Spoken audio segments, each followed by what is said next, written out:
Ang hasyenda isang malawak na lupain na puno ng tubo. Tahimik, payapa at para sa marami, simbolo ng kasaganaan.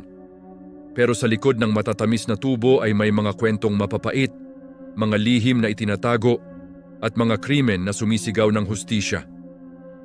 Ngayon, babalikan natin ang isa sa pinakamalagim na pangyayari sa kasaysayan ng Negros Occidental.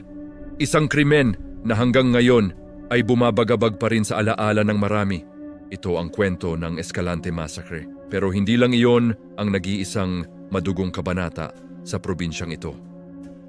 May isa pang krimen na yumanig sa isang pamilya, isang masaker na nag-iwan ng malalim na sugat at mga tanong na hindi pa rin nasasagot. Taong 1986, sa isang liblib na bahagi ng Negros Occidental, sa gitna ng tila walang katapusang taniman ng tubo, nakatayo ang isang simpleng bahay. Dito, naninirahan ang pamilya Villaren. Ang haligi ng tahanan, si Salvador Villaren, kasama ang kanyang asawang si Adelaida, at ang kanilang 6 na anak, sina Gwendolyn, Arlene, Glenda, Salvador Jr., Gilda, at ang bunsong si Cherry. Simple lang ang kanilang pamumuhay. Umaasa sila sa trabaho sa tubuhan, nagsisikap araw-araw para may maihain sa mesa at para mapaaral ang mga anak. Sa kabila ng hirap, puno ng pangarap ang kanilang tahanan. Ngunit isang gabi ng Setyembre, ang kanilang mga pangarap ay biglang naglaho na parang bula. Isang umaga, napansin ng mga kapitbahay ang kakaibang katahimikan sa bahay ng mga Villaren. Walang ingay ng mga batang naglalaro, walang amoy ng sinaing. Ang pinto ay bahagyang nakaawang. Dahil sa pag-aalala, isang kapitbahay ang naglakas loob na sumilip. At ang kanyang natuklasan ay isang eksenang hinding-hindi niya malilimutan habang siya ay nabubuhay. Imbumungad sa kanya ang isang karumaldumal na tanawin.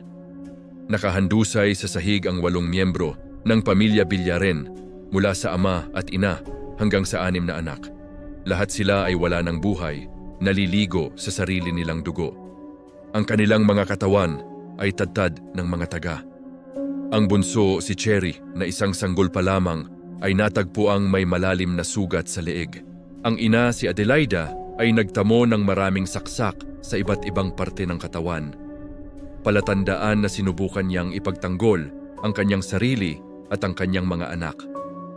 Ang ama, si Salvador, ay tila nakipagbuno rin bago nalagutan ng hininga. Ang buong bahay ay naging isang lawa ng dugo.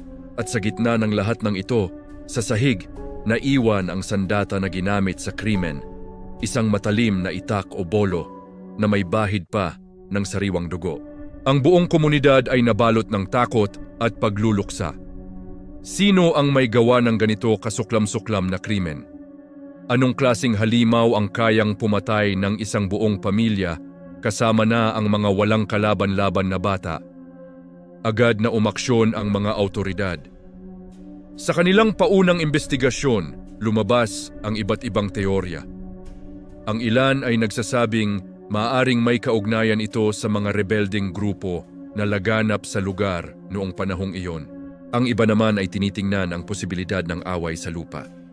Ngunit habang lumalalim ang pagsisiyasat, isang pangalan ang paulit-ulit na lumulutang, isang taong malapit sa pamilya, si Medel Satniel. Si Medel Satniel ay hindi dayo sa lugar. Siya ay isang trabahador din sa tubuhan at kilala ng pamilya Villaren. Ayon sa mga nakalap na testimonya, mayroon umanong malaking pagkakautang si Salvador Villaren kay Medel. Ang utang na ito ay nagmula sa mga pautang na may malaking interes, na sa paglipas ng panahon ay lumubo at naging imposibleng bayaran. Paulit-ulit umanong sinisingil ni Medel si Salvador, ngunit dahil sa kahirapan ng buhay, hindi ito mabayaran ng pamilya. Ang paniningil ay nauwi sa mainitang pagtatalo at mga pagbabanta. Ito ang naging pangunahing anggulo na sinundan ng mga investigador. Ang krimen ay dulot ng hindi nabayarang utang. Nagsimula ang malawakang paghahanap kay Medel Satniel, ngunit hindi lang siya ang pinaghihinalaan. Ayon sa kalagayan ng crime scene, imposible na isang tao lang ang may gawa ng krimen. Ang pagpaslang sa 8 tao, kabilang na ang isang lalaking may kakayahang lumaban, ay nangangailangan ng higit sa isang salarin. Naniniwala ang mga pulis na si Medel ay may mga kasabwat. Ilang linggo matapos ang masaker sa tulong ng mga impormasyon mula sa komunidad. Natunton at naaresto si Medel Satniel. Sa kanyang pagkahuli, umamin siya sa krimen. Ngunit ang kanyang salaysay ay nag-iwan ng mas maraming tanong kaysa sa sagot. Inako niya ang lahat ng kasalanan, sinabing siya lang mag-isa ang gumawa nito. Itinanggi niya na mayroon siyang mga kasama. Para sa mga investigador at sa pamilya ng mga biktima, ito ay isang malaking kasinungalingan. Paanong mag-isang nagawa ng isang tao ang ganito kalaking krimen? Marahil ay pinoprotektahan niya ang kanyang mga kasabwat. Dahil sa kanyang pag-amin, si Medel Satniel ay nilitis at nahatulan ng habambuhay na pagkakakulong. Ikinulong siya at doon nagsimulang pagbayaran ang kanyang kasalanan. Ngunit para sa mga naiwang kaanak ng pamilya Villaren, ang hustisya ay hindi pa rin kumpleto. Nasaan ang mga kasabwat?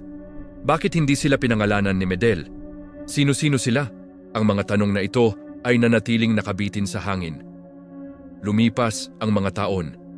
Ang kwento ng masaker sa pamilya Villaren ay unti-unting natabunan ng mga bagong balita at mga bagong trahedya.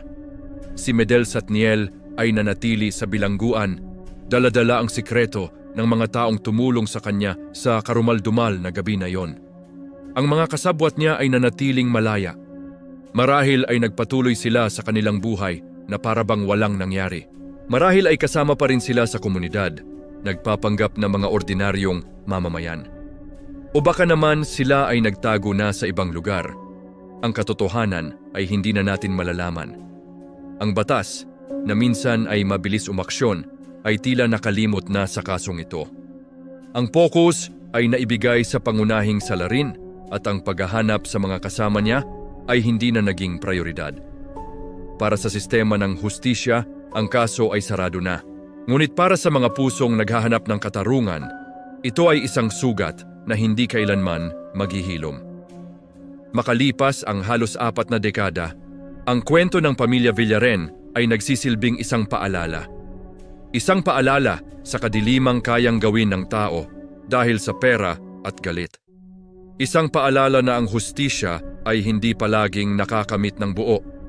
At isang paalala sa 8 inosenteng buhay na kinuha ng walang kalaban-laban sa gitna ng isang tahimik na taniman ng tubo. Ang kanilang mga pangalan ay Salvador, Adelaida, Gwendolyn, Arlene, Glenda, Salvador Jr., Gilda, at Cherry Villaren. Sila ay isang pamilyang may mga pangarap na ang kwento ay biglang tinuldukan ng karahasan. Hanggang ngayon, ang kanilang mga kaluluwa ay patuloy na sumisigaw ng hustisya, isang sigaw na umaalingaw-ngaw sa mga tubuhan ng Negros, isang sigaw para sa mga salarin na hindi kailanman naparusahan. Ang kasong ito ay isang malungkot na salamin ng realidad na minsan, kahit gaano pa kalakas ang ating sigaw, may mga krimen na mananatiling hindi ganap na nareresolba at may mga tanong na mananatiling walang sagot. Maraming salamat sa panunood. Huwag kalimutang mag-subscribe para sa mas marami pang kwentong tulad nito. Ingat kayo palagi.